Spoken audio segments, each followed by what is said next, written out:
Una película odiada por muchos, criticada a más no poder, pero entretenida a su modo. Irwin y la bruja, el primer paso al mundo 3D de Estudios Ghibli.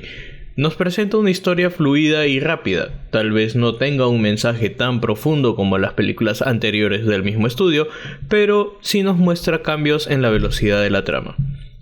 La trama rápida y simple nos guiará por la historia de Irwin, una protagonista muy apegada al estilo Ghibli, fuerte, independiente y enfocada a usar siempre sus mejores talentos a su favor,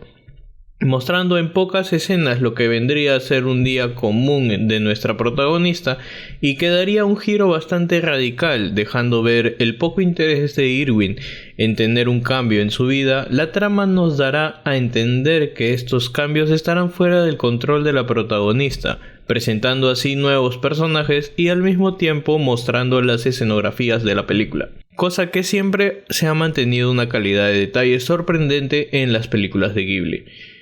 Mientras la trama avanza, nos daremos cuenta que más que un antagonista o enemigos, nos situamos en una secuencia de vida, misterio y exploración, donde nuestra protagonista buscará la forma de posicionarse y tomar el control de su nueva casa, aprovechando sus habilidades, aprendiendo nuevas y mostrándonos un desarrollo de personajes secundarios.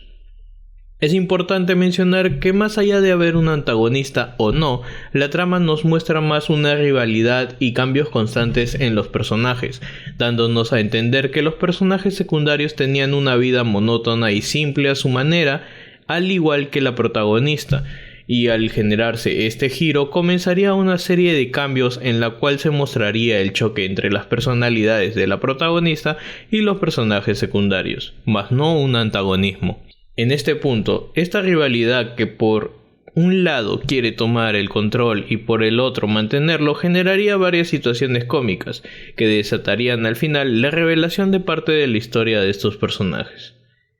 Con muchos misterios, un final abierto y sobre todo un paso completamente diferente a lo acostumbrado en las películas de Estudio Ghibli, Irwin y la bruja nos dejará una sensación de querer más. Sin embargo, también nos brindará una sensación de calma al ver algo diferente, un cambio que a la larga podría ser una experiencia nueva, sobre todo porque a pesar del cambio del 2D al 3D, han mantenido ciertos aspectos en la calidad y detalle, tanto en la escenografía, personajes y musicalización, brindándonos así una nueva perspectiva.